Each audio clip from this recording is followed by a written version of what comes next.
Bonjour à tous, bienvenue sur Xamcast, le podcast qui parle de Neuchâtel Xamax fait par des fans pour les fans. Ce soir, je suis avec Alex. Salut Alex. Salut. Je suis avec Sam. Salut Sam. Salut. Et je suis avec Michael. Salut Michael. Bonsoir. Alors, c'était solennel ce bonsoir. Alors, au sommaire de cette... je prends le ton des grands soirs pour les grands matchs. Tu prends le ton des grands soirs, effectivement, on aura beaucoup de choses à dire de manière solennelle dans cet épisode 11. Alors, au sommaire de cet épisode 11, nous ferons un débriefing du match qui a eu lieu ce jour, le 10 décembre, contre l'AC Bellinzone au Stadio Comunale. Nous aborderons un troisième match de légende de Neuchâtel Xamax et ce coup-ci, nous irons dans l'Europe. Alors, nous ne voyagerons pas dans l'Europe, mais nous irons fouiller un peu dans le passé européen du club. Ensuite, il y aura la chronique histoire du club et le quiz des joueurs par Sam. C'est quelque chose qui a bien fonctionné la semaine passée, donc on s'est dit qu'on allait le proposer plus régulièrement par le biais de Sam, qui adore faire ça. Et puis ensuite, nous aurons notre nouvelle chronique, la stat inutile, donc indispensable, par Michael, qui nous parlera ce soir du FC Haro. Ça fera un peu, ça servira de guise de présentation du prochain match de championnat. Voilà, donc on peut commencer par le débriefing du match du jour, donc du 10 décembre contre l'AC Bellinzone au Stadio Comunale. Je sens mes animateurs se racler la gorge tellement ils ont des choses à raconter sur ce match, puisque personnellement, pour la première fois depuis le début de la saison, je n'ai pas pu assister au match, que ce soit au stade ou à la télévision ou par tout autre média. J'étais en réunion de famille aujourd'hui et puis je crois que j'ai bien fait d'avoir une réunion de famille aujourd'hui. Messieurs, quel est votre ressenti à l'issue de ce match? Bon, après, avant de développer le ressenti, c'était très vide, donc j'ai pas grand chose en termes d'émotion à transmettre. Non, c'est un match où on a logiquement perdu contre une équipe qui a mieux joué et puis c'était très pauvre pour des raisons qu'on expliquera.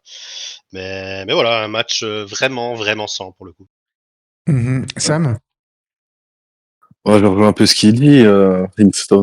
Comme je l'avais dit tout à l'heure, et ça me fait penser au film Un jour sans lendemain. J'ai l'impression qu'on revient toujours les mêmes scénarios toutes les 10 minutes. C'est un match compliqué, difficile à regarder aussi. Il faut vraiment être passionné pour rester assis sur le canapé, à fixer la télévision. Après, on connaît les difficultés qu'on a à jouer à Bellinzone, mais c'est vrai que je sais pas trop ce que je pourrais dire de plus de ce match. Je pense que Michael pourra mieux développer la chose. Alex? Je crois on va pas se répéter deux fois. C'était un match très ennuyant. Puis franchement, cette défaite, au vu ce qu'on a présenté, c'était plus que logique. Ouais, alors la communauté avait un peu le même avis que vous. Je vais pas citer les prénoms, mais les réactions comme ça en vrac. Alors, on a une première personne qui s'est contentée de mettre un smiley qui vomit. Il avait pas envie de développer plus, je crois, lui. Ensuite, on a une personne qui nous a mis, c'est tout simplement un scandale. Une autre personne qui nous a dit de plus en plus déçu de cette équipe. On a un autre qui nous a dit nul. Il avait pas envie de développer non plus, lui. Il y en a une personne qui nous a dit lamentable, mis à part les entrées de Saez, Campos et Bakayoko. Et elle mentionnait aussi, on le développera après, l'équipe avait des absents de marque aujourd'hui, en l'absence de Franck Surdé et Sead Dairovic. Et puis sinon, il y a une réaction qui m'a bien fait rire. C'est comme si je m'étais fait une compilation de débriefing de Stéphane Anchaud. Donc, n'ayant pas vu le match, ça m'a donné un petit aperçu de ce que vous avez un peu subi en vous infligeant ce match aujourd'hui. Et donc, on l'avait dit dans l'épisode précédent, dans l'épisode 10, on s'attendait pas à un résultat exceptionnel et puis surtout à une prestation exceptionnelle et puis malheureusement, malgré un discours ultra encourageant et positif dans la presse, finalement le jeu présenté était plutôt ce qu'on prévoyait la semaine dernière, quoi. Ouais, avec un jeu, on va dire très rudimentaire. C'est vrai qu'on avait perdu. On avait donc perdu avec Surdé avec son expulsion. Et ça s'est quand même un peu vu aussi dans le jeu parce que Après 10 minutes, j'ai noté on était passé, je crois, qu'une fois sur le côté gauche, un truc comme ça. Alors que c'est Ouais. plutôt un déséquilibre très marqué sur le côté de Surdé quand il joue, qu'on avait remarqué il y a quelques temps. Là, pour le coup, ça passait beaucoup plus vers Del Toro. Mais ouais, on a vraiment eu toutes les peines du monde à se créer des opportunités pour venir à la base. Enfin, pour revenir déjà à la base, c'est vrai qu'on a dû énormément bricolé sur ce match, avec déjà l'absence qu'on connaît de Fabrice Nsakela qui oblige déjà une adaptation qui a fait parler ici. Mais en plus de ça, c'est ajouté celle de Sedaïrovic.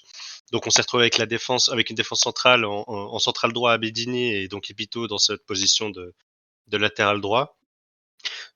Et c'est vrai que déjà, avant de parler plus en profondeur du match, je trouvais que, à partir déjà en sachant ça, je me demandais si le nul ce serait pas déjà une bonne opération. On a vu que clairement, enfin c'est ce qu'on a vu dans le jeu, quoi. Ça aurait déjà été presque incroyable d'avoir un match nul parce qu'on en a été très loin de ce but. On commençait il y a déjà quelques temps, hein, aborder donc les prémices de ce sujet, d'une certaine surdépendance. Euh, je crois qu'on peut gentiment l'admettre, parce que là, c'est vrai que l'animation offensive s'est retrouvée quand même passablement anéantie. C'est même pas forcément une critique sur notre jeu, parce que bon, c'est quelque part normal, et enfin, c'est quelque part normal qu'un très bon attaquant soit décisif, qui en plus qui est très décisif. Ben forcément on s'attend à ce que l'équipe ait plus de mal lorsqu'il est pas là. Mais du coup, ouais, les rares fois où il est absent, bah tu risques d'avoir de sérieuses chances que ça se voit. Pour un rappel, il est impliqué donc dans 12 de nos 25 buts. Euh, Mhm.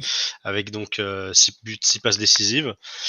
C'est clair que partait avec un sacré malus sur le volet offensif.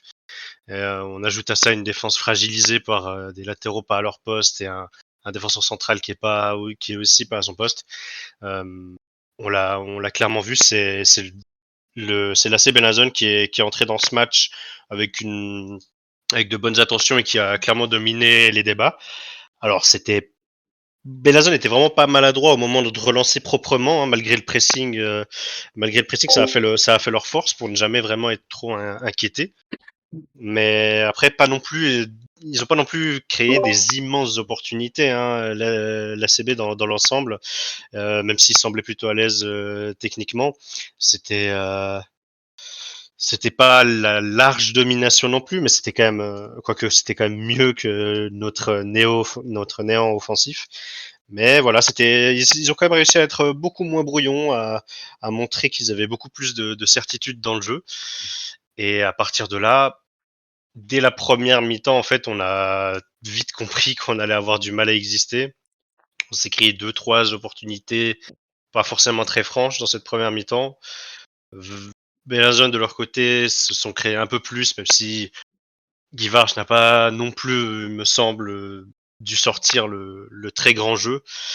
Mais voilà, on est arrivé avec ce 0-0 à la mi-temps qui était, on va pas dire complètement illogique parce qu'ils n'ont pas eu des énormes opportunités, mais qui quand même était un poil flatteur parce que Bellinzone était franchement dans sa partie. On sent que c'est une équipe qui est beaucoup plus en confiance depuis quelques temps maintenant. Ouais, c'est vrai que tu mentionnais l'apport de Franck Surdé dans le jeu offensif. Depuis le début de la saison, Franck Surdé, c'était, on va dire, le joueur dans l'équipe qui se rapprochait le plus de tenter et de réussir. Parce que finalement, dans le football au niveau offensif, il faut ça, hein. Il faut des joueurs qui, en même temps, tentent, prennent des risques pour essayer de déstabiliser la défense adverse, et puis que leur tentative soit réussie. Et voilà, c'est un des rares joueurs qui a réussi à faire ça sur une base assez régulière. Il est impliqué, on a dit, dans 12 des 25 buts, hein. Oui, et puis même Ouais. C'est quasi 50%, c'est énorme. ouais, et au-delà même des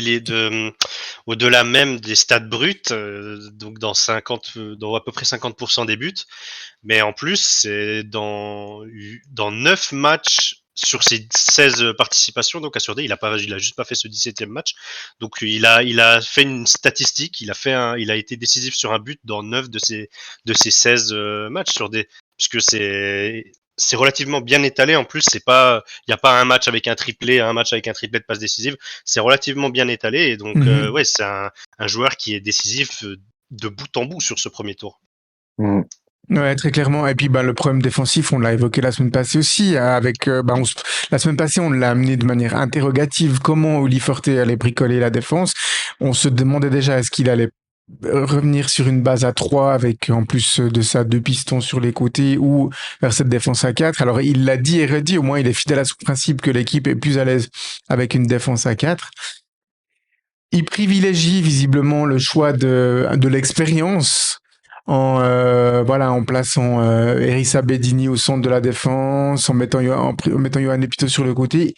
Il l'a dit, il aurait pu offrir une titularisation à Rek'Sai sur le côté droite, qui est plus dans sa position naturelle que Yohan Epito. Il aurait pu mettre Yohan Epito dans l'axe et en laissant Erissa Bedini sur le banc. Voilà, il a fait un choix d'expérience, on va dire, mais c'est un choix qui n'a pas été payant malheureusement.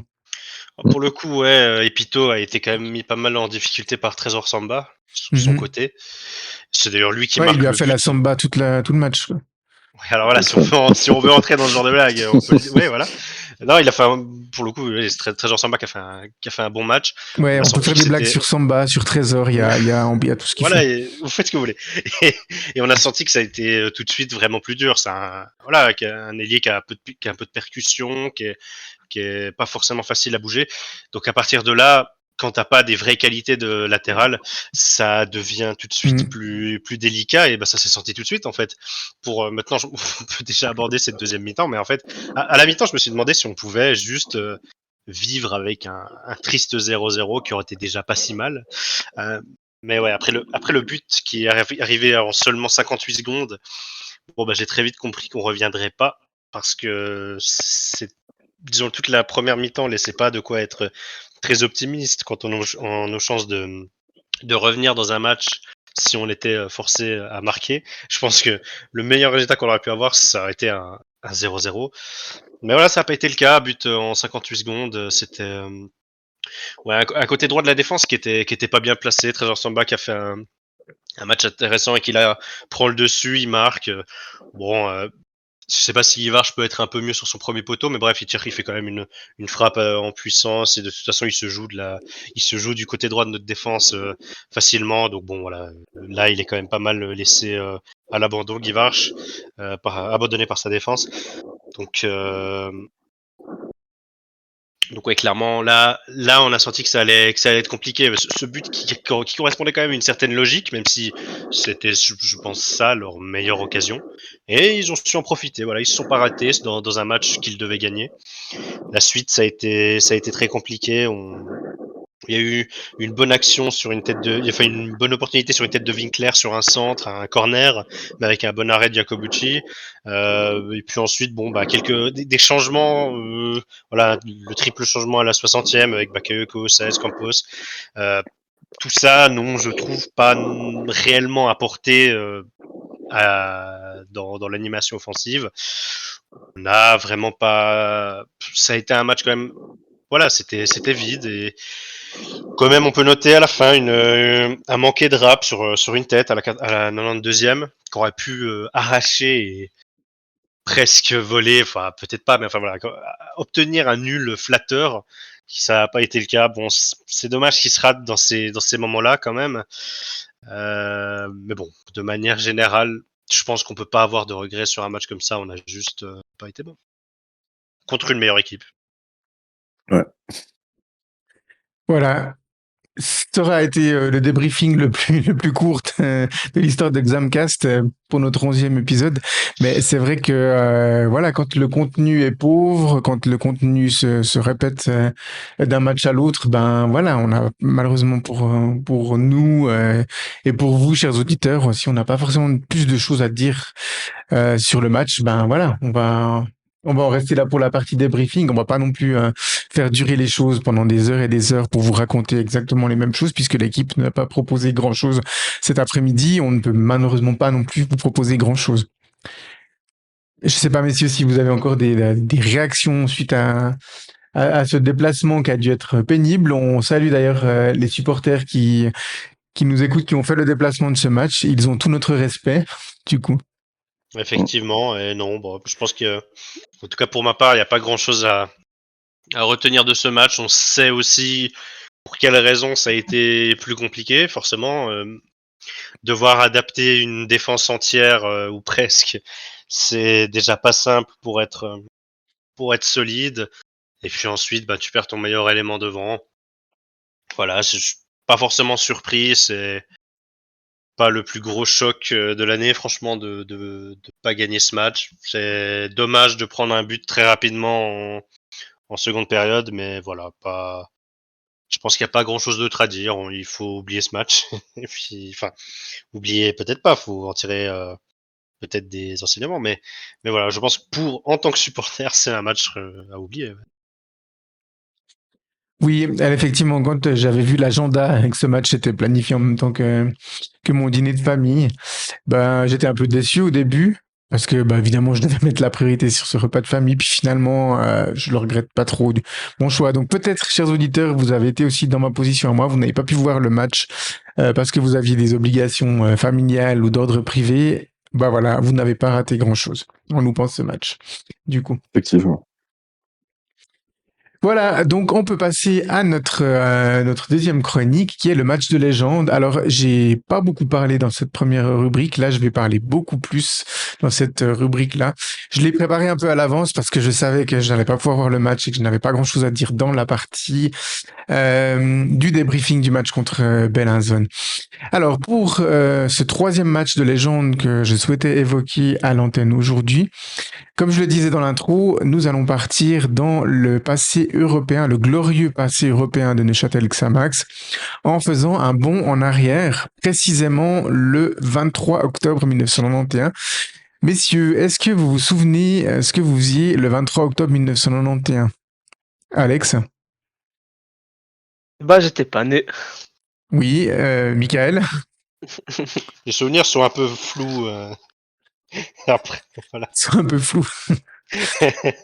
Ok, Ouais, vas-y. et puis Sam, qu'est-ce que tu faisais le 23 octobre 1991? Alors, Sam a peut-être un petit souci. Mais en gros, Ouais. il Alors, Oui, en Sam, effet. qu'est-ce que tu faisais le 23 octobre 1991? Alors, ça devait sûrement être le soir, donc je vais boire un bon biberon chaud pour me rendre compte de ce qui allait se passer. Hmm. Alors, chers auditeurs, un peu plus âgés qu'Alex, Michael et Sam, peut-être que vous vous souvenez ce que vous faisiez le 23 octobre 1991. Moi, je m'en souviens très bien puisque j'avais 8 ans et demi, presque 9 en fait, à ce moment-là. Et j'étais évidemment dans l'ancienne Maladière, au pesage, pour assister au match opposant Neuchâtel Xamax au Celtic de Glasgow. C'était une affiche comptant pour les 32e de finale de la Coupe UEFA. Donc pour faire un petit peu l'historique de ce match, donc Neuchâtel Xamax avait terminé la saison précédente, donc la saison 1990-91, à la 3e place, derrière l'inévitable Grasshopper, qui était à l'époque l'ogre du championnat, et le FC Sion. Et du coup, cette 3e place avait été qualificative directement pour la Coupe UEFA. Alors pour les plus jeunes, les vraiment beaucoup plus jeunes d'entre nous, la Coupe UEFA, c'est l'ancêtre de l'actuelle Europa League.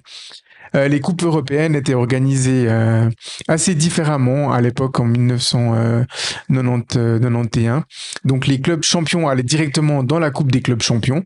Et ça n'opposait vraiment que les clubs qui avaient été champions dans leur championnat respectif. On n'avait pas de deuxième ou de troisième de championnat, des grands championnats comme maintenant avec l'actuel format de la Champions League. Et puis, d'autres clubs se retrouvaient ensuite pour la Coupe UEFA. Là, évidemment, il y avait plus de places qualificatives, il y avait plus de tours à passer. Et puis, on avait aussi la Coupe des Coupes, qui, donc, comme son nom l'indique, accueillait les vainqueurs de coupes nationales de chaque pays. avec des règles particulières. Si le champion avait fait le doublé, ben c'était le finaliste de la coupe qui allait en Coupe des Coupes.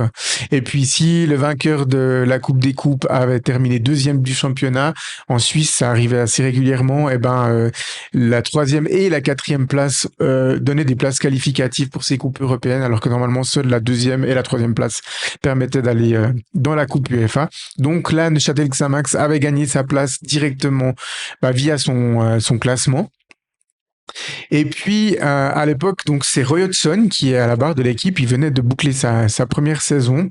Alors une brillante troisième place, mais le jeu peinait à convaincre. C'était à la fin de la saison 90-91, c'était la première saison de l'après Gilbert Gress qui était parti pour, à ce moment-là on le savait pas encore, mais pour un bref passage du côté de Servette.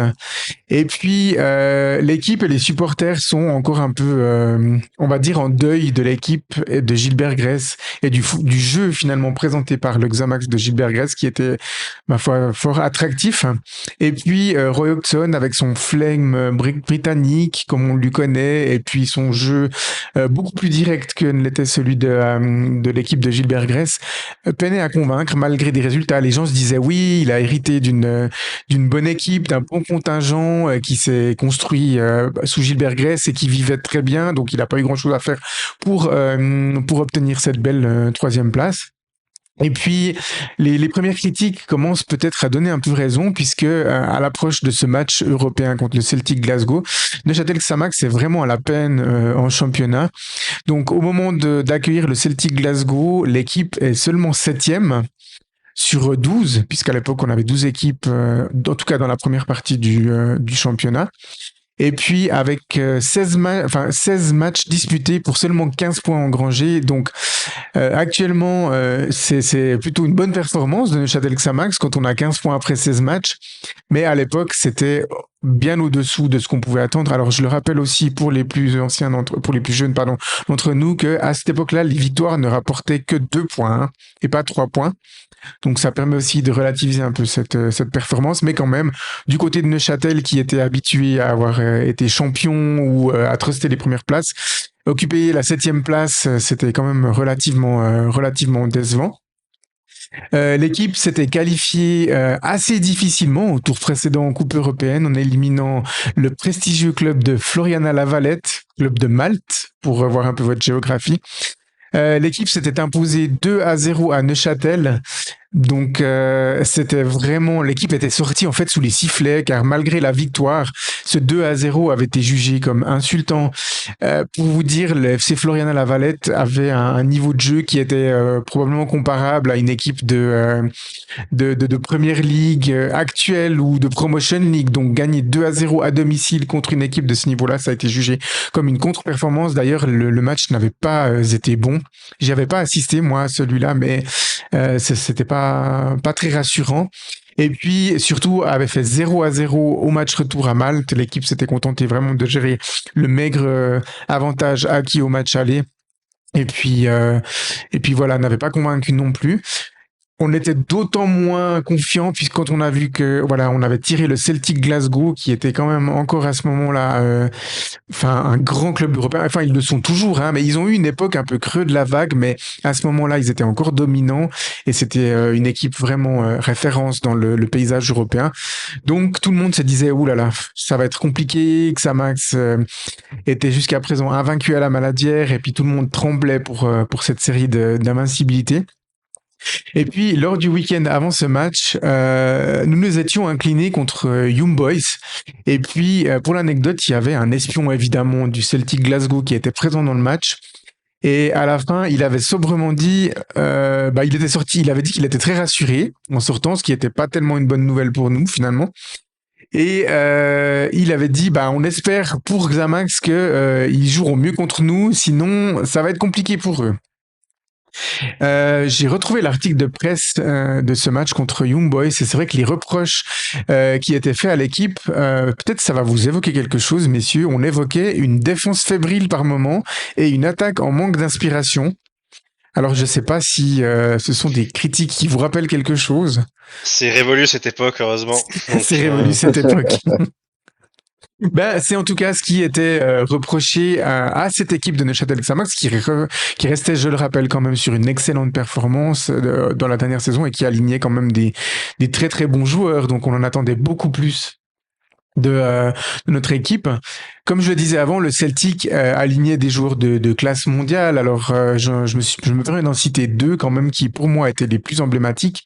Pat Bonner, qui était le gardien emblématique irlandais, mais surtout emblématique du Celtic. Il a passé plus de 15 ans au sein du Celtic Glasgow. Il y a disputé la quasi-totalité de sa carrière. C'était vraiment un monument, Pat Bonner, à l'époque, et un grand gardien à l'échelle internationale.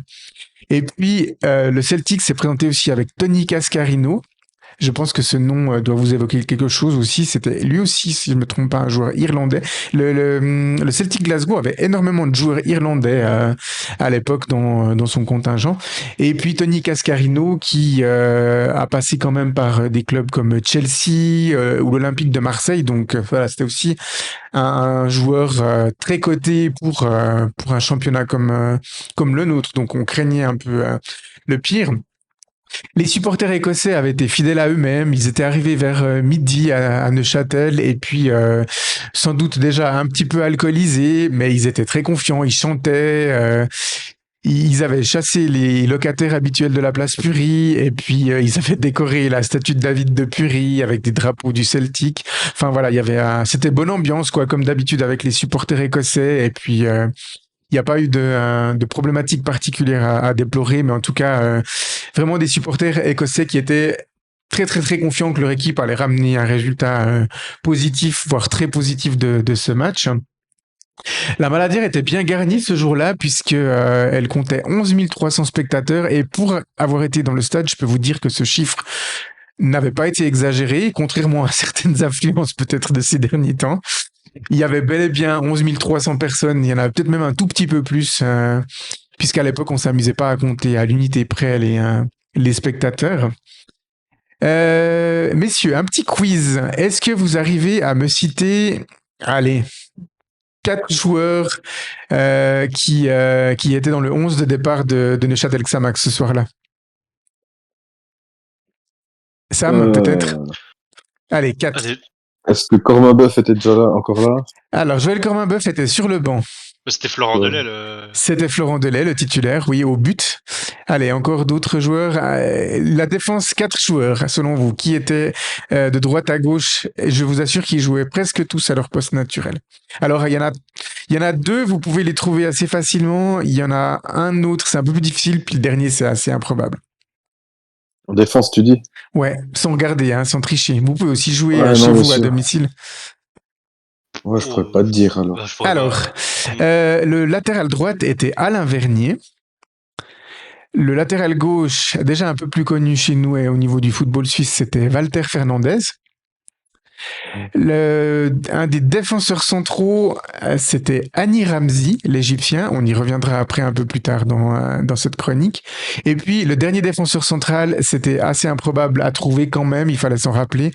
C'était Robert Luthi, puisque Robert Luthi a été un grand buteur. Il est le meilleur buteur en Ligue nationale A de Neuchâtel Xamax. Il aura d'ailleurs un jour sa rubrique consacrée dans les joueurs de légende. Mais les plus fans d'entre nous se rappellent qu'à la fin de sa carrière, et il était à la fin de sa carrière à ce moment-là, Robert Luthi s'est recyclé avec succès en défenseur central. Puisque voilà, il avait plus toute la rapidité qu'il avait caractérisée en début de carrière. Et puis Gilbert Gress avait déjà fait des tentatives de le mettre comme défenseur central. Donc voilà, si vous ne le saviez pas, messieurs, Robert Luthi a terminé sa carrière comme défenseur central. Pas mal. Le milieu de terrain était constitué de 3 personnes puisque Roy Hodgson avait aligné l'équipe en 4-3-3. Donc on avait Philippe Perret, du coup. Alors oui, on avait Philippe Perret, évidemment, l'indéboulonnable dans l'axe du milieu de terrain. Et puis, il était assisté sur les côtés de Régis Rottenbuller et de Beat Suter. Et puis là, les attaquants, ce sera peut-être plus facile pour vous de trouver si vous connaissez, même sans l'avoir vu, si vous vous rappelez de ce match de légende, puisque ce sont évidemment les attaquants qui se sont mis en évidence ce soir-là. Alors, Les Égyptiens, les Hassan. Ok, voilà, Égyptien, ouais. il y avait les jumeaux Hassan, évidemment, Ibrahim et Osam Hassan. Et puis le troisième attaquant Je était ne sais pas. Christophe Bonvin, Donc, qui lui aussi s'est mis en évidence. Alors la composition avait dû être un peu remaniée puisque, on va dire, dans les titulaires habituels, Andy Egli, qui avait l'habitude d'être en défense aux côtés de Hani Ramzi, était blessé. Admir Smajic était lui aussi blessé au milieu du terrain, ainsi que Patrice Mottier. Et puis, on avait des joueurs surnuméraires. Alors, c'était pour des règles liées au nombre d'étrangers, puisqu'à l'époque, on pouvait aligner beaucoup moins d'étrangers qu'aujourd'hui. Donc, on avait Guerino Gottardi, habituel latéral droite, qui était considéré comme surnuméraire, puisque Roy Hodgson avait choisi de faire jouer les jumeaux Hassan ainsi que Hani Ramzi. Donc voilà, on avait déjà c'était le du quota 8 plus de... 3. C'était du 8+3, exactement, ouais. Donc voilà, et puis on avait également José Zemaria qui était considéré comme surnuméraire. Donc voilà en ce qui concerne la composition. Je me suis pas amusé à faire la composition entière du Celtic de Glasgow parce que je me suis dit que ça allait pas forcément vous intéresser en soi. Mais évidemment, ce match va consacrer un homme, va permettre à Neuchâtel de découvrir un homme, évidemment Osam Hassan, qui a été auteur d'un quadruplé. Donc, Osam Hassan, on va faire une petite parenthèse pour préciser un peu la venue de comment Osam Hassan en fait est arrivé à Neuchâtel Xamax. Donc, l'histoire, elle a commencé en fait une année avant. Gilbert Facchinetti, en fait, je sais pas si vous avez déjà lu ça, mais il menait en fait des affaires au niveau immobilier. Il construisait en fait des hôtels de luxe en Égypte, et puis ça a permis, évidemment, d'amener des fonds à son entreprise et donc des fonds à Neuchâtel Xamax. Et dans le cadre de ses relations avec avec l'Égypte, ça avait permis le recrutement de Hani Ramzi. Hani Ramzi a fait ses premiers pas en Europe chez nous avant de faire une belle carrière en Allemagne. Il a quand même joué, si je me trompe pas, 3 saisons ou 4 saisons à Neuchâtel avant de partir dans des clubs plus prestigieux. Et à ce moment-là, il était déjà à Neuchâtel depuis un an. Et puis, les excellentes relations entre le président Facchinetti et l'Égypte ont permis de recruter Osam Hassan. Alors, ce qu'il faut vous dire, il faut se remettre dans le contexte. À l'époque, Osam Hassan était une superstar en Égypte. Et son surnom, on l'appelait le Jean-Pierre Papin égyptien. Donc c'était vraiment un joueur, un avant-centre qui avait d'énormes qualités à la finition. Il marquait énormément de buts. Alors c'était pas Neuchâtel n'aura pas été sa première expérience en Europe. Mais en tout cas, elle aura été marquante au moins par ce match-là. Donc il a dans un premier temps signé lui et puis son frère qui jouait dans le même club, il joue au PAOK, sauf erreur en Grèce, était aussi libre de tout contrat et puis il l'a rejoint peu de temps après la signature.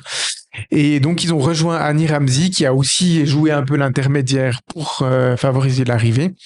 Et puis, au moment de ce match contre le Celtic Glasgow, voilà, les joueurs égyptiens n'avaient pas encore convaincu, quoi. Tout le monde était assez sceptique. Et puis, pour reprendre un terme plus 2023, c'est des transferts qui auraient pu en fait s'apparenter à un flop, comme on dit de nos jours. Et voilà, on avait de gros espoirs, évidemment, c'est comme si on nous dit actuellement, on va recruter le Cristiano Ronaldo des Balkans. Ça fait envie comme ça sur le papier, mais au final, voilà, il y avait beaucoup de choses. Est-ce qu'il va s'adapter à Neuchâtel, à la ville, à ses coéquipiers? Il est arrivé, il parlait évidemment pas un mot de français et très très peu d'anglais, donc ça allait être aussi compliqué pour communiquer avec ses coéquipiers. La règle des footballeurs étrangers faisait que ça parlait quand même beaucoup le français ou l'allemand hein, dans les équipes à ce moment-là. Neuchâtel, c'était principalement le français puisque Florent Delay, Alain Vernier, Robert Luthi, Walter Fernandez, Beat Souter à ce moment-là était déjà à Neuchâtel depuis un moment, Philippe Perret, Régis Rottenbuller et Christophe Bonvin. Tous ces joueurs étaient francophones, étaient d'origine de canton francophone, donc ça pouvait être compliqué pour Osam et son frère Ibrahim de s'adapter. Hani Ramzi était arrivé un an avant et lui avait déjà des bonnes bases de français. Donc on avait quand même des craintes que ces transferts n'aboutissent pas. Et puis, le début de match, c'est vraiment le tout début de match. Les 5 premières minutes sont assez équilibrées. On sent deux équipes qui s'observent. Et ensuite, à partir de la 8e minute, soit très tôt dans le match va partir dans l'irrationnel en faveur de Neuchâtel Xamax. Pratiquement tout va tourner dans notre sens ce soir-là.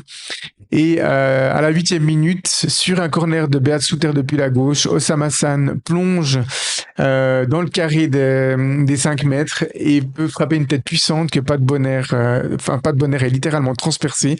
Ouverture du score. Explosion de joie de la part de Osama San qui vient jusqu'au banc et est félicité par ses coéquipiers. À ce moment-là, le public est content, mais voilà, on se dit, ok, il reste encore plus de 80 minutes à disputer, c'est le Grand Celtic en face, ils vont réagir. Donc, on n'a pas pris trop de confiance non plus à ce moment-là. Et puis, il se passe pas énormément de choses pendant les 10 minutes qui suivent. Et à la 18e minute, donc c'est le début aussi du festival de Christophe Bonvin qui aurait aussi été lui accrédité d'un excellent match. Il déborde sur la gauche, il adresse une passe en retrait que Osama San peut reprendre un peu rageusement en glissant. Pat Bonner était plutôt au deuxième poteau de son but, donc il est pris de court, c'est 2-0. Et à ce moment-là, on se dit, oulala, 20 minutes de jeu, le grand Celtic a mené 2-0 à la Maladière. Et voilà, on se dit que il peut se passer quelque chose ce soir-là. On peut assister à une nuit absolument magique à la Maladière. Et puis, ces impressions-là, elles se confirment à la 38e minute sur une séquence complètement folle. Et la maladie explose à ce moment-là. Donc, de nouveau, un nouveau corner de Beat Souter depuis la gauche.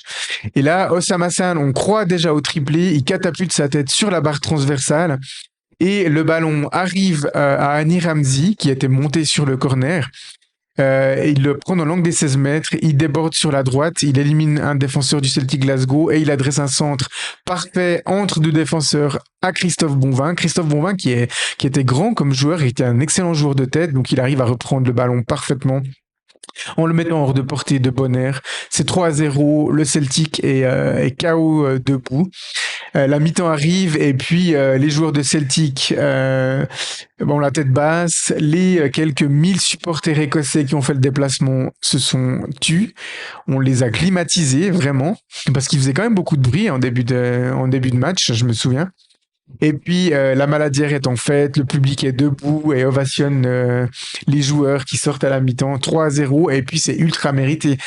On a été ultra dominateur, le Celtic ne s'est quasiment procuré aucune occasion chaude. Florent Delay n'a pas eu beaucoup de travail, donc c'est un score qui n'est pas du tout usurpé. Mais à ce moment-là, on se dit toujours, mais c'est le Grand Celtic, alors peut-être que pour retourner le match, ça va être un peu compliqué, mais ils vont se réveiller, ils vont peut-être nous mettre 1 ou 2 buts, et puis à 3 avec un avantage d'un seul but en partant à Glasgow, rien n'est fait. Et le début de deuxième mi-temps est aussi relativement équilibré. Le Celtic essaye de reprendre un peu le jeu à son compte et de revenir le plus rapidement possible dans le match. Ils sont pas tranchants. Nous, on n'arrive pas à profiter non plus de certaines situations.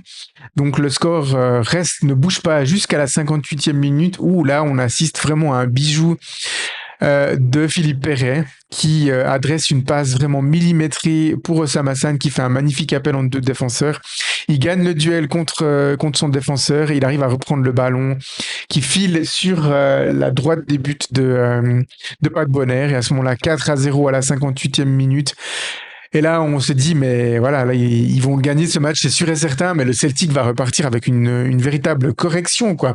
À ce moment-là, personne n'imaginait, avant le match, personne n'imaginait qu'à l'heure de jeu, Neuchâtel Xamax mènerait 4-0 contre le Celtic de Glasgow.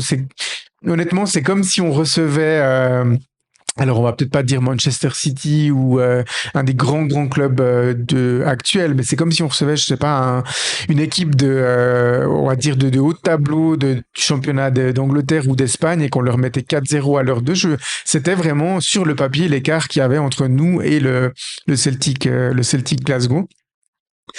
Le Celtic réagit un peu à ce moment-là, puisque 4 minutes après, on assiste à la réduction du score. C'est O'Neill qui, sur une tête rageuse, permet au Celtic de donner des apparences un peu plus abordables au score.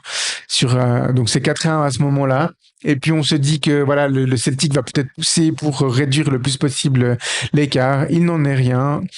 12 minutes après, à la 74e minute, là, c'est Philippe Bonvin, vraiment la star de ce but. Il reçoit le ballon sur la droite et il fait vraiment un petit bijou de numéro. Il élimine 3 défenseurs avant de rentrer vers les 16 mètres comme l'aurait fait Arjen Robben. Il adresse une frappe un peu centrée puissante, mais trop centrée sur Pat Bonner, qui la repousse devant lui. Et puis malheureusement pour lui et heureusement pour nous, il la repousse directement dans les pieds de Hossam Hassan, qui n'a plus qu'à l'envoyer dans le but vide. 5-1, quadruplé de Hossam Hassan. Et c'est le délire dans le stade de la Maladière. Le score ne bougera plus jusqu'à la fin du match. Et puis, coup de sifflet final, énorme ovation à l'équipe qui a livré vraiment une grosse performance. La presse neuchâteloise, mais la presse helvétique de manière générale, est dithyrambique après ce match. Et se félicite finalement du retour du grand Neuchâtel Xamax, parce que ce soir-là, c'était vraiment un grand Neuchâtel Xamax. Et puis, bah évidemment qu'au moment du coup de sifflet final, on ne le saura pas, mais ça sera vraiment le départ que l'équipe attendait pour cette saison-là. Donc, pour l'histoire, Neuchâtel Xamax perdra, je dirais, logiquement le match retour à Glasgow, mais seulement sur le score de 1-0, avec un but encaissé en début de deuxième mi-temps, mais tiendra relativement bien la pression et le score pour se qualifier. Elle sera éliminée au tour suivant contre le Real Madrid. Je n'en dis pas plus aujourd'hui parce que c'est un match qui méritera aussi sa rubrique personnelle. Et puis, à ce moment-là, vraiment, l'équipe commence à carburer, j'ai envie de dire. Elle fera une fin de premier tour très bonne. Et puis, elle se qualifiera pour le tour final, puisque la formule à l'époque, les 8 premiers disputaient le tour final, voyaient leur nombre de points obtenus au premier tour divisé par 2. Et ensuite, repartaient sur des duels aller-retour, donc 18 nouveaux matchs pour la deuxième partie de saison. Et l'équipe terminera en trombe, elle terminera deuxième à 2 points du FC Sion. Et le FC Sion devra son titre finalement, en gros, uniquement à une première partie de saison meilleure que Neuchâtel, puisque Xamax réalisera la deuxième meilleure partie de championnat. Pour l'histoire, Roy Hodgson et sa méthode auront tellement impressionné depuis ce match contre le Celtic Glasgow qu'il ira entraîner l'équipe de Suisse à plein temps dès janvier 1992. Gilbert Facchinetti a approuvé une rocade qui a été proposée par l'ASF, c'est-à-dire un échange d'entraîneurs. L'équipe nationale suisse était à ce moment-là entraînée par Uli Stielike. Et puis, elle voulait que Roy Hodgson prenne la tête de cette équipe et Gilbert Facchinetti a accepté ce deal. Donc, Neuchâtel Xamax, comme je l'ai dit avant, a très bien fonctionné sous Stielike lors de ces 6 mois. Ça se sera moins bien passé un peu par la suite. Et puis, Roy Hodgson a pris les rênes d'une équipe de Suisse, il faut le dire, relativement en difficulté. En 1992, elle ne s'était plus qualifiée pour un grand tournoi depuis la fin des années 60. Et puis, Roy Hodgson aura finalement été le grand entraîneur en Suisse qui nous aura requalifiés pour des grands tournois. Maintenant, ça nous semble un standard que la Suisse se qualifie pour des grands tournois, mais à l'époque, ça ne l'était pas. Ça restait un exploit. Donc, Hodgson a qualifié la Suisse pour la Coupe du Monde aux États-Unis en 1994, après une campagne rondement menée. La Suisse avait entièrement mérité sa qualification. Et puis, il la qualifiera également pour l'Euro 96, même s'il quittera l'équipe avant et il cédera sa place à Arthur Georges. Donc, voilà.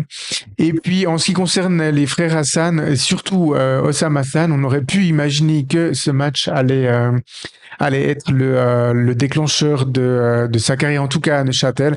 Malheureusement, ça ne sera pas le cas.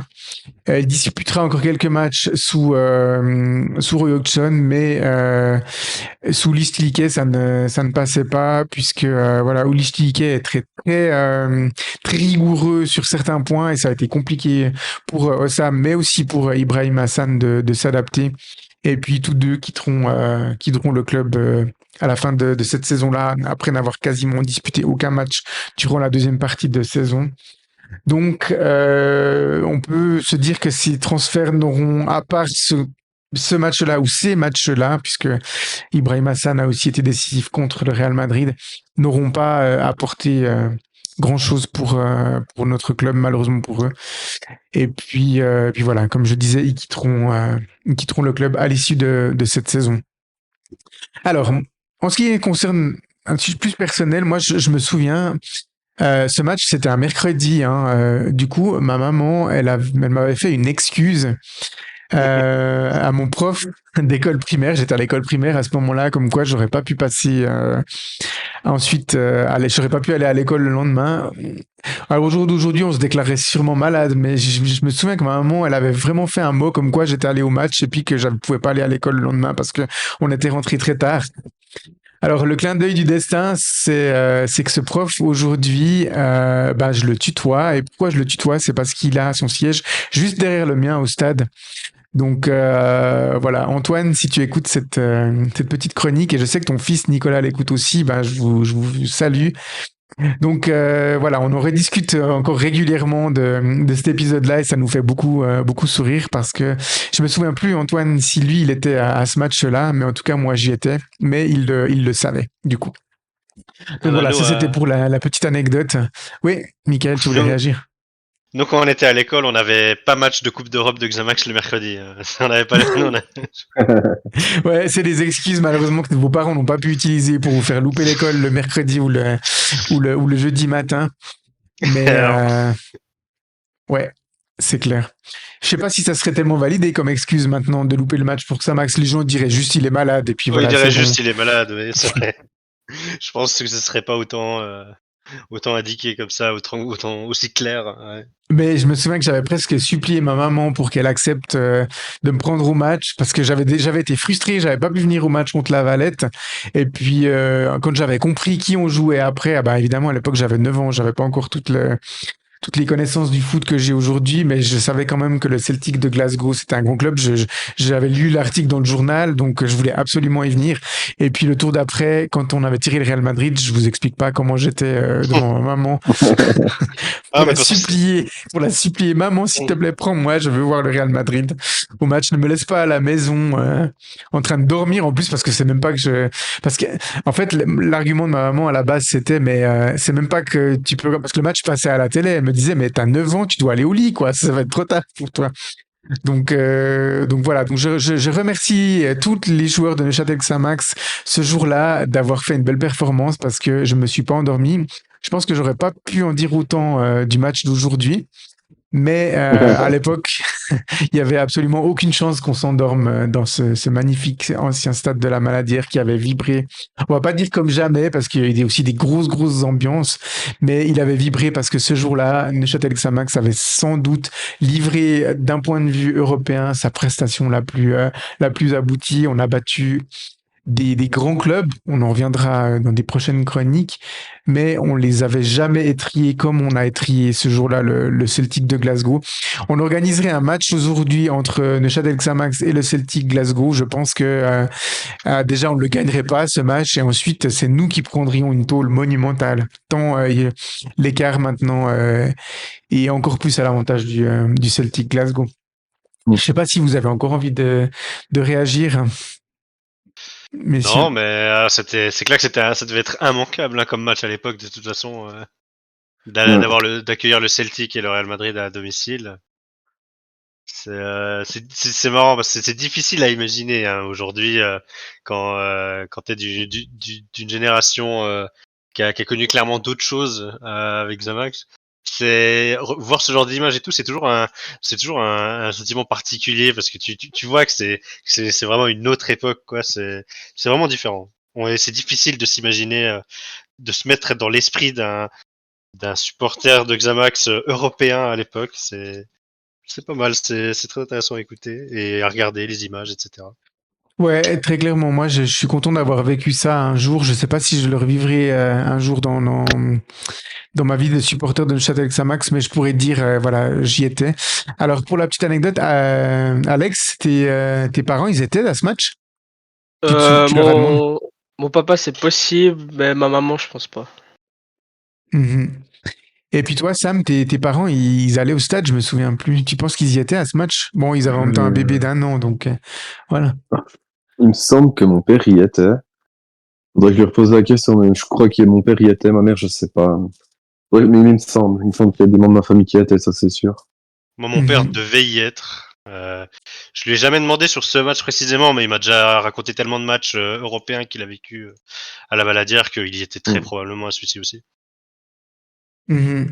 C'est vrai que quand on compare à la situation actuelle du club, ben, ça donne un petit peu des valeurs étalons, je dirais différentes, hein, suivant notre génération.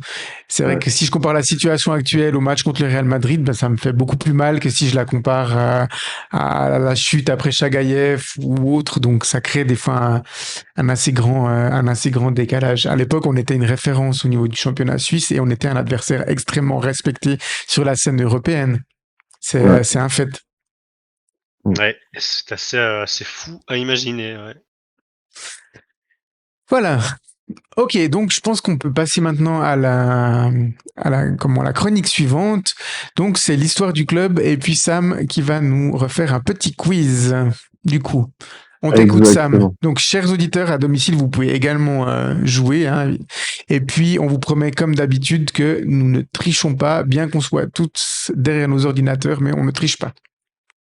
Ça, vous allez voir, Yes. si on est nul, c'est qu'on a vraiment pas triché. Hein. C'est ça. Parce qu'on n'a pas été excellent, je crois, la dernière fois. Greg avait été pas mal quand même. Greg avait été très bon la semaine passée. avait été D'ailleurs, bon, on ouais. le salue, Greg. Après, c'est pas grave si vous ne saviez pas, ça Ah, bien permet sûr, d'apprendre c'est aussi toujours- de c'est très nouvelles intéressant. choses. Oui, on n'a pas la prétention de tout savoir sur le club, c'est sûr. Voilà, on t'écoute, Sam. Alors, je vais commencer par la première question. Quel joueur est venu à l'hiver 2006-2017 et qui a joué pour Leverkusen, West Bromwich et Fulham? À l'hiver, quoi? Alex. Quel joueur est venu à l'hiver 2006-2007 et qui a joué Ah. également pour Leverkusen, West Bromwich et Fulham? Alex. Ouf. Ouf. Alors, à l'hiver. Ah oui, je l'ai. Je l'ai. Oh mon Dieu, mais oui. Ah oui, vous le connaissez tous, c'est sûr. Alex, t'as une idée?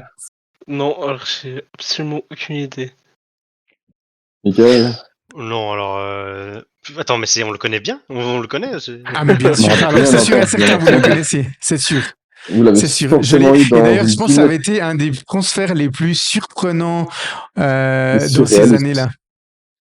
Quel poste? Parce qu'à l'époque, ah non, non, si je te dis le poste, tu vas trouver direct. Ah, ok. Ah, c'est si simple que ça, si j'ai le poste. Ah, parce que là, j'arrive pas à l'avoir en tête, mais. Non, non, alors. En fait, c'est les clubs qui. Je me dis, mais. Il était encore dans un passé très récent, titulaire indéboulonnable en équipe de Suisse. Ah, ça pourrait être. D'ailleurs, quand il est venu chez nous, il a joué l'Euro 2008 ensuite après. Ouais. Dans l'album Et Panini, il est arrivé chez nous, il faut le préciser, il est arrivé chez nous parce que à ce moment-là, on évoluait en Challenge League. Il a joué à Leverkusen et puis en Angleterre, Ouais. c'était où, t'as dit? Ah, ça doit West être. Bromwich et Fulham. Ah, alors ouais, c'est bon, je Super l'ai. Buller, je pense. Ouais. C'était Pascal Zuberbuller, évidemment. Exactement. Ouais, j'ai. Ah ouais, c'était moi, je me souviens à ce moment-là, je me disais, Zoupi à Neuchâtel, quand on en parlait dans les rumeurs et tout, j'étais là, mais c'est pas possible. Qu'est-ce qu'il viendrait foutre chez nous? Ah ouais. Et puis après, ça s'est fait. Ouais, non, c'était un transfert Mais c'est incroyable. Il venait de faire la Coupe du Monde avec la Suisse en plus, du coup. Ouais, il avait fait la Coupe Ouais, du Monde ouais, en 2006, il lui avait pris aucun but. Hein. C'est d'ailleurs à la suite de cette Coupe du Monde, il était parti à... Non. En 2000. Non, il était parti avant. Hein. Ouais. Et il était parti 2006. avant Coupe du Monde. Il était parti d'abord à West Bromwich, puis ensuite à Fulham, je crois, hein, ou c'est l'inverse. Non, il est parti de chez nous pour aller à Fulham ensuite. Ah ouais, Ok. c'était après. Mhm. Ouais, déjà, il y avait pas beaucoup de joueurs de Xamax qui partaient pour Ouais, Fulham alors aussi. c'est Hein. effectivement. Ouais. Mais Non, ouais, alors, oui, non, alors, c'était un il est banger. On a eu la chance de l'avoir. On l'a eu quoi, 2 ans et demi, 1 an et demi, Tsubi. Ouais, exact. Ouais, Bah, c'était il est incroyable. pas arrivé jeune, du coup. Ouais. Non, il est pas arrivé Ouais. jeune chez nous. Mais franchement, c'est un peu comme si Yann Sommer signait chez nous dans À la fin de sa un carrière, an, ouais. quoi. Ouais. Alors, moi, C'était, ouais. d'un point de vue impact, c'était vraiment ça. Ouais, alors, ouais, les précisions sur la Coupe du Monde et tout, ça aidait. Mais alors West Bromwich, je l'avais pas du tout en tête qui était passé par là. Ouais, moi j'avais Fulham et puis Leverkusen, mais West Bromwich. Ouais, ça m'a complètement perdu. Bah, les précisions sur la Coupe du Monde aident bien. C'est vrai qu'effectivement, c'était pas le plus compliqué. Ouais, lui aussi méritera un jour sa rubrique joueur de légende. Ouais, effectivement. Alors, je vais partir sur la deuxième question. Ouais. Lors de son premier match en deuxième Ligue Inter, après la faillite qu'on connaît tous. Quel joueur de nationalité dominicaine a marqué lors du premier match de la saison? Ouais, je l'ai. Je l'ai. Je l'ai. Alex? Alors moi je l'ai pas. Ouais. Son nom de Mickaël? famille commençait par un V. Ouais, je l'ai. Exactement. Ouais, c'était un de nos goléadors hein, à ce moment-là en deuxième inter. Alors, est-ce que Michael Rodriguez était déjà arrivé au club à ce moment-là? Je crois. Oui, il y était. Et avec lui, ils se sont Un beau talonnés duo. toute la saison pour le titre de oui, meilleur il était. buteur. Je crois que au final, c'est Rodriguez qui l'a remporté, mais le deuxième joueur dont il est question ici avait aussi, je crois que les deux, ils avaient marqué plus de 20 buts, quoi. Ou en tout cas, D'ailleurs, il plus a de marqué 15 une buts, sacrée c'est sûr. bicyclette. Hein. Ah ouais. Donc, Ouais, tu veux évoquer son nom, Michael, du coup? Ouais, bah, c'est Yohan Viola. C'était Johan Viola, ouais, effectivement. Ouais. Un joueur qu'on connaissait pas du tout hein, à ce moment-là, mais bon, en même temps, on venait d'être relégué administrativement. Mais on nous présentait comme un bon buteur avec de bonnes qualités. Puis c'est vrai qu'ils ont torturé la deuxième inter, notre groupe de deuxième inter. À ce moment-là, avec Michael Rodriguez, entre les deux, il marquait facilement 2-3 buts par match, quoi. Ça dépendait des fois de qui, mais bon, il a marqué un petit peu moins que Rodriguez, mais il a quand même fait une super saison. Et Ouais. puis ensuite, il est pas resté plus longtemps. C'est un peu dommage. Je pense qu'il aurait pas été ridicule en première ligue classique non plus. Non, c'est clair. Mais voilà. Mm. C'était un beau tandem. Ouais, ça c'est des petits souvenirs. Hein. Ça nous faisait plaisir de revoir Xamax qui plantait 3-4 buts à quasi tous les matchs à la Maladière. C'était ouais, Ah, c'est sûr. un très très bon souvenir, Johan Viola, personnellement. Ouais. Alors Ok. là, je vais peut-être vous faire bégayer, si vous avez vous trouvez le nom. Alors, lors de la saison 2018-2019, un défenseur gauche belge signe chez nous. Qui est-ce? Ah, bah oui, bah ça je l'ai. Ah oui. Alors je sais Ah, plus. Il mais faut que je retrouve il a son un nom nom. imprononçable. Je sais pas comment on le prononce, mais bah, vous l'avez tous du coup. Ouais. Je sais plus comment on le prononçait, mais c'était Hugbert, un truc comme ça. C'était Eugebart. Jérôme Ah ouais. Eugebart. Ah ouais. Jérémy. Jérémy, pas Jérôme, ouais. Jérémy Eugebart. Ouais, pour le contexte, ben voilà, tout le monde demandait des renforts à ce moment-là. Xamax venait d'être promu en Super League et puis avait un effectif très léger. Et puis, Eugebart était arrivé en même temps qu'un autre joueur. Vous voyez de qui je parle? Mhm. Oui, bah. Oui, tout le monde. Donc, il arrive en même temps que Marcis Eus. Qui a mieux marché, hein, clairement. Qui a mieux marché, ouais, c'est clair. Mais voilà, ils ont connu des débuts difficiles, les deux, et puis ensuite, ça a réussi à s'imposer, surtout sous Stéphane Anchot. Ouais. Et puis, Hugbert a vraiment presque pas Gebhardt, joué. malheureusement, il a presque pas joué. Puis quand il a joué, malheureusement, il a pas eu le succès hein, qu'on pouvait lui souhaiter. Mais il était très sympathique, en revanche, bonne attitude, mais Ouais, voilà. mais avec en point d'orgue, ouais, je crois que son dernier match, ça doit être le match aller contre Haro, le barrage aller, je pense qu'il a dû jouer.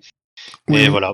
Mhm. Donc, ouais, effectivement, pas un souvenir, un immense souvenir, mais c'est vrai que bon, dès que tu as commencé à parler. Bon, belge, déjà, on n'en a pas eu tant que ça ces dernières années. Ouais. Et puis, en plus, Non, quand tu as parlé du nom difficile à prononcer, tout de suite, on s'en souvient. Ouais, on pense à Gebhardt. Alors, Quatrième quatrième joueur. question. Quel joueur a joué pour les moins de 21 de la Slovénie? Il est dans l'effectif actuel. Ah Ah, mais bah, c'est facile, ça. C'est le Capitano. C'est ça. Ah ouais. C'est Kenan Fatkic. Ouais, puisqu'il est c'est le seul joueur de nationalité slovène de l'effectif et qui aurait pu jouer avec les. Ouais. Oui, tout à fait. C'est Kenan Fatkic. Qui a joué, je pense, plus en Suisse qu'en Slovénie maintenant, mais. Ouais. il doit être là depuis 2017, un truc comme ça. Ouais, c'est ça. Il a débarqué, si je me trompe pas, au FC Lucerne, hein, Kenan Fatkic. C'est bonne question. Oui, Lucerne. Il a fait la plupart de son temps en Suisse à Thun, c'est là qu'on l'a connu. Puis maintenant, ben voilà, il a 2 saisons chez nous. Enfin, deuxième saison chez nous. Effectivement. Ouais. Question suivante, Sam. Alors, la cinquième, un peu plus compliqué, je pense. Ah. Sauriez-vous me dire le top 5 des joueurs qui ont le plus joué sous les couleurs de Neuchâtel Xamax?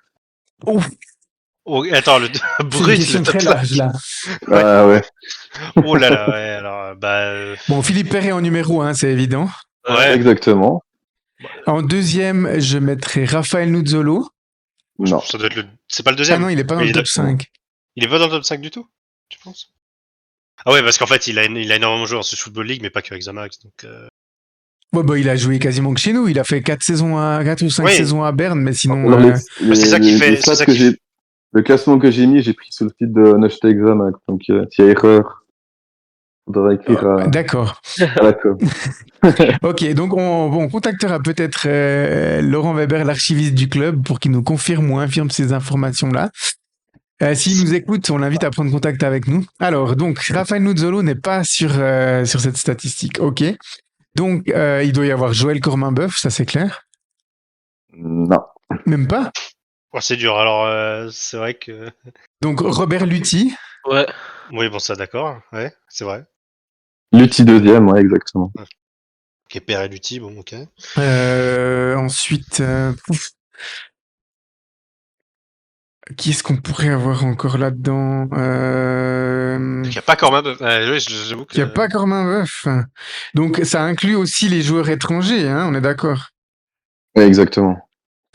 Alors, je pense qu'il y a Charles Wittel dans ce classement. Il est dans le classement, mais il est pas troisième. Ouais, il est pas troisième, mais il doit être 4 ou 5e du coup, je pense. Exact. Ouais. Ensuite, bah, il y a un joueur que j'ai mentionné avant, qui a beaucoup joué aussi, c'est Régis Rottenbuller. Il a fait quand même Exactement. beaucoup de saisons chez nous. Et puis, alors, du coup, il nous reste que le 5e du classement. Alors, le cinquième, c'est Vital. Ah ouais. D'accord. Il reste le quatrième. Il aura fait un match en moins que Régis, d'après ce que j'ai vu comme statistique. Après, je sais pas si elles sont exactes à 100%. Mais donc, il a fait un match de moins, donc il dépasse les 200 matchs. Ouais. Non, mais je Vous vois que l'avez Nuzzolo, hein, qui peut dépasser. Ouais, C'est je pense. Nuzzolo, hein. Ah, c'est Nuzzolo. Ok, ben. Mhm. Tu m'as J'ai fait cru que peur. tu disais qu'il y était pas. Donc, ouais, j'ai pas Ouais, j'ai compris. cru que tu disais qu'il était pas dans le top 5, Non, Nuz. je l'ai pas dit. Vous l'avez dit, puis je me suis dit, je vais pas vous dire. Je vous laisser Ah, mais mariner. tu nous fais des coups de. Hein Ouais, donc, ok, ouais. si je récapitule le classement, donc c'est Philippe Perret, Robert Lutti, Régis Rottenbuller, Raphaël Nuzzolo et Charles Wittel. Exactement. Ah, purée. Oh là là, j'ai quand même une bonne mémoire, ça va. Ouais, du coup, Nuzzolo qui est entré dans le top 5 la saison dernière, lors de sa dernière saison avec ses derniers matchs, ouais. Ouais, voilà. Parce que il a que quelques matchs par rapport à Vittel, tu disais. Ok. Rottenbuller, il a fait 253 matchs et Nuzzolo Mm. 252. Ah, ok, ouais. C'est vrai que ça aurait été. Enfin, avec la saison dernière en plus, ouais, je croyais que tu avais dit qu'il y était juste pas du tout, donc très bien. Bon, alors celui-là, cette question elle était plus compliquée hein, pour le coup. Ouais, c'est Ouais, vrai. alors c'est vrai que ça sollicitait beaucoup. Ben, sur les 5 Ouais, on n'est joueurs, pas il y en sur a le. 4 qui n'ont pas joué dans les années 2010, donc à partir des années 2010, même avant, je crois. Donc, ouais. Ben voilà, d'autres joueurs qui mériteront aussi là, effectivement leur rubrique de légende. C'est cela. On en a déjà Et consacré puis, une à Philippe Perret et une à Rafael Nuzzolo, mais les 3 autres mériteraient aussi cette rubrique-là. Bon, pas facile cette question. Je ne sais pas si, chers auditeurs, vous aviez trouvé le top 5 et si vous l'aviez trouvé dans le bon ordre. Je suis sûr qu'il y en a certains d'entre vous qui connaissent ces chiffres presque par cœur. Voilà, question suivante, Sam. ouais, alors j'ai rajouté 2 questions supplémentaires pour la journée. Du coup, ça va Mhm. pas parler de joueurs, les 2 dernières. Ok. La question elle va être super simple, a priori. Quelle est la date de l'inauguration du nouveau stade de la Maladière? Ah putain. Alors, c'était... Je pense que c'était en 2007. 7, ouais. On doit être autour du... C'était en février. Je dirais autour du 10 février, entre le 5 et le 10 février 2007, quelque chose comme ça. En février, c'était Ou en janvier, peut-être. début d'année. Que... Bah, la date exacte, j'avoue que. Oui, alors, Ouais, c'est. il Oui, me bah semble oui, que ça a c'était été... contre la Il me Chaux-de-Fonds, semble c'est ça que... Oui, Le match de c'était la Chaux-de-Fonds, Ouais, ouais, donc c'est février. Oui, non, t'as raison, en fait, c'est début Ça a d'année. été inauguré à mi-championnat, oui, c'est sûr. Ouais, alors le jour exact, c'est en février 2007, ouais. Contre la Chaux-de-Fonds. Alors le mois est juste, ouais, c'était le 18. 18, 18 ok. février 2007. Exactement. Ouais, bah ça va, on était à une dizaine de jours près.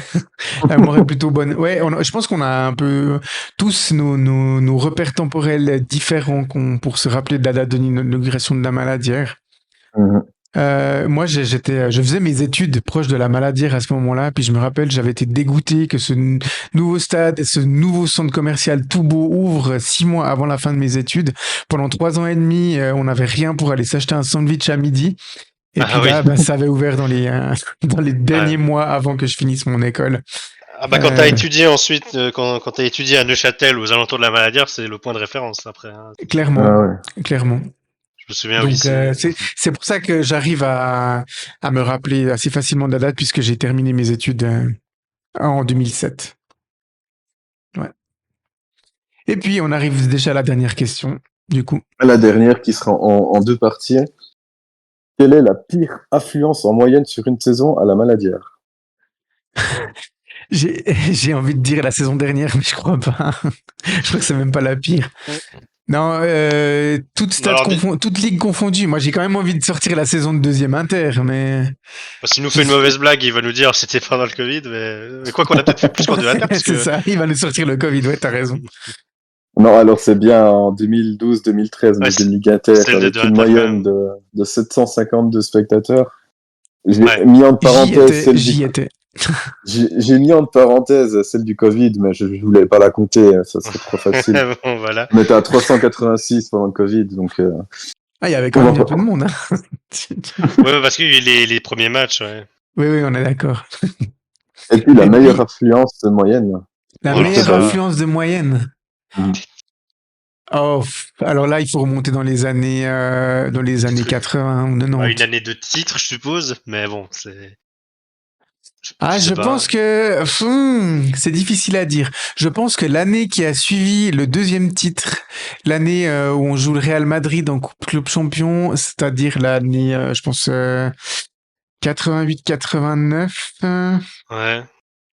Un an avant. C'était un an avant? 87-88. Ah bah voilà, Non, j'étais le pas très titre c'est loin. Ah, 87-88, mais après pour ouais, celle mais où il y a Tu la saison saurais de me dire la classique. moyenne de spectateurs par match? Oh Ou pas là, du ouais. tout? la moyenne Donc à c'est. ce moment-là. Ouais. Alors attends, l'ancienne Maladière. Oh, je dirais on devait être autour des 8 à 9000. Ouais. Alors la moyenne de la saison 87-88, c'était 11 200 par match. Même moi, 11 Ah ouais. 000.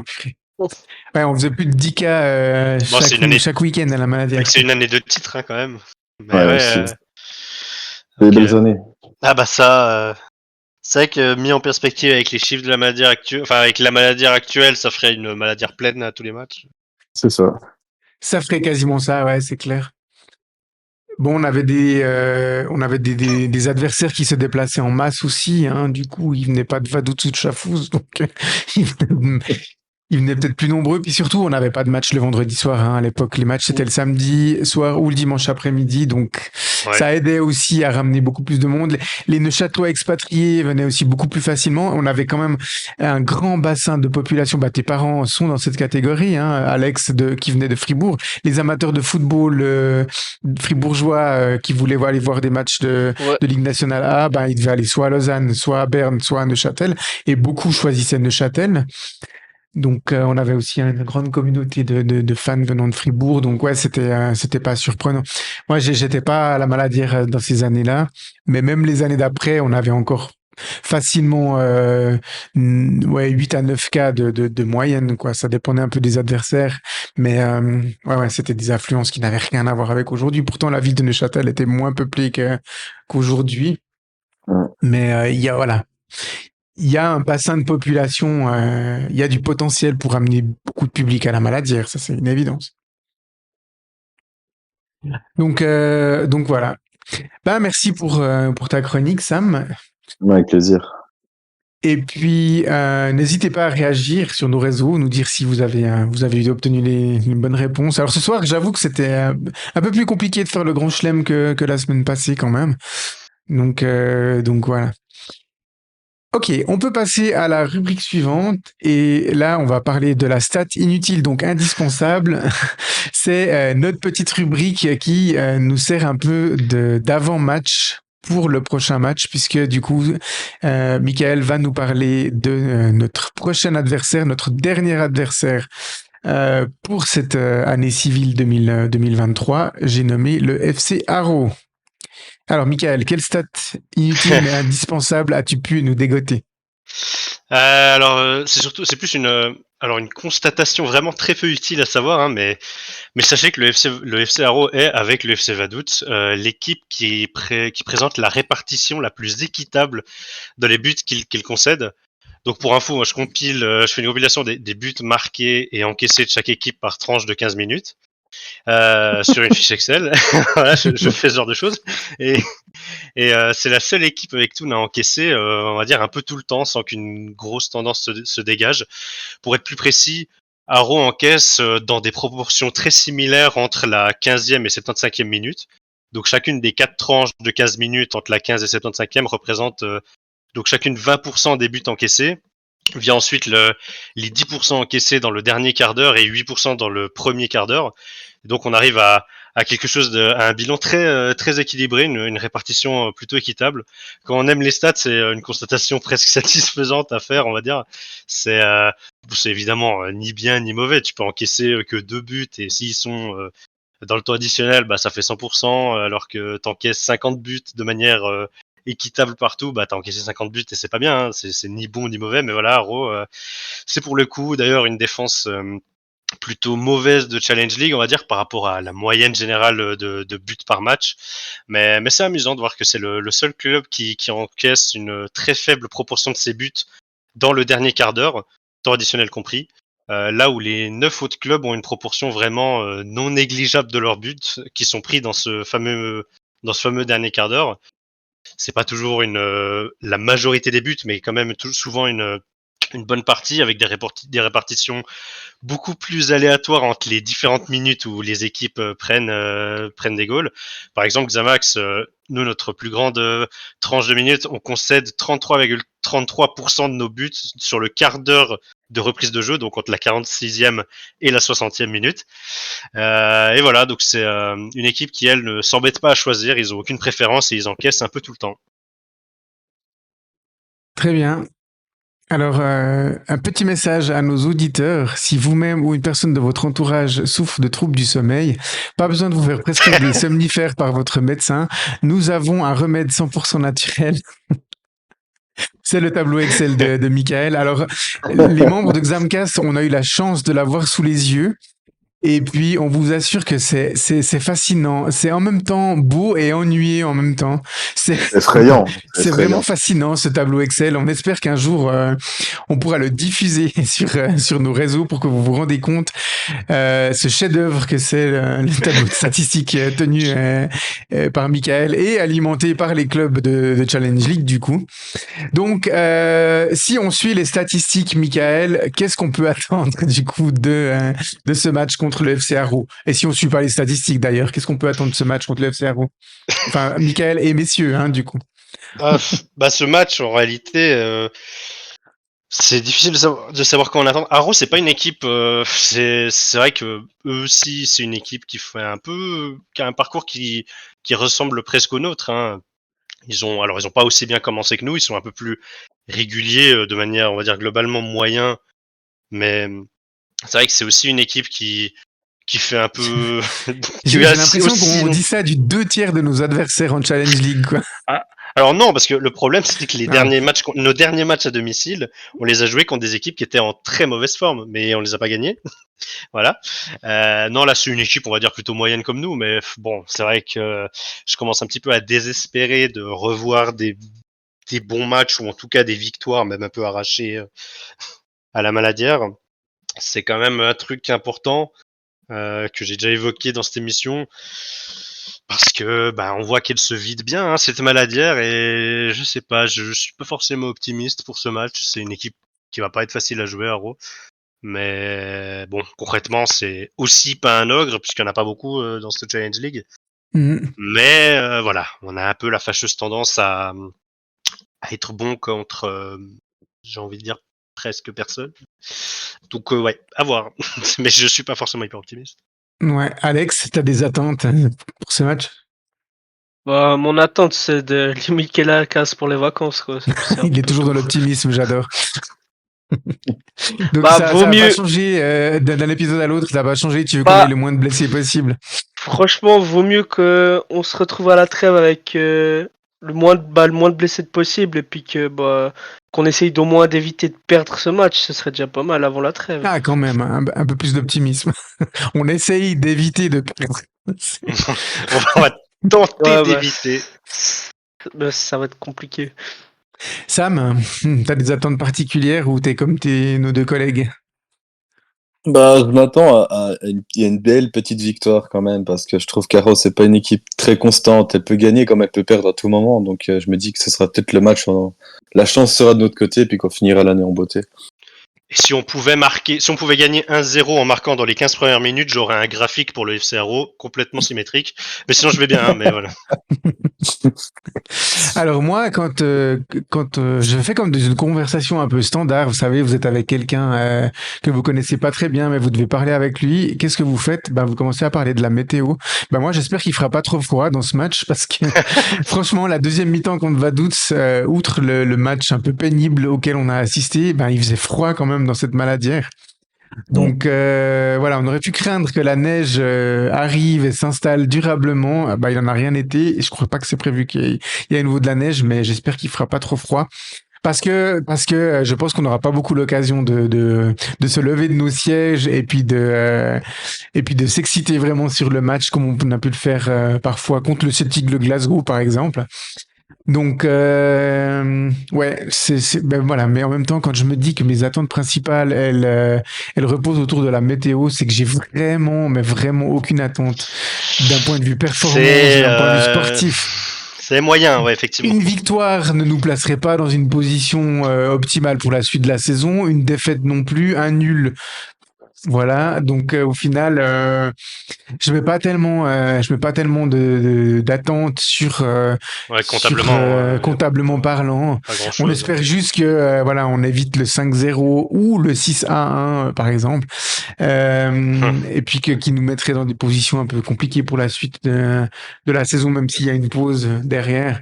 Donc voilà. Alors nous, l'équipe de Xamcast, on n'est pas fatigué. On pourrait continuer à vous faire des débriefings de matchs encore jusqu'à Noël ou Nouvel An, mais je pense que cette pause, elle arrive de manière bienvenue pour l'équipe. Mhm.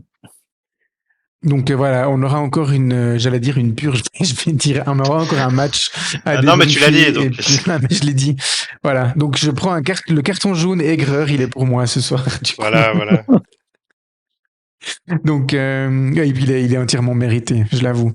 J'ai pas fait Et pourtant, je suis le seul à ne pas avoir eu le match aujourd'hui. Mais vous imaginez dans quel état j'aurais été si j'avais vu le match. T'aurais Donc, géré. T'aurais peut-être dormi paisiblement après, hein, qui sait. tout à fait, effectivement. Voilà, on arrive donc à la fin de cet épisode. Donc, j'aurais encore une petite dernière annonce à vous faire, à Et vous pas des surtout, moindres. chers auditeurs, et pas des moindres, effectivement.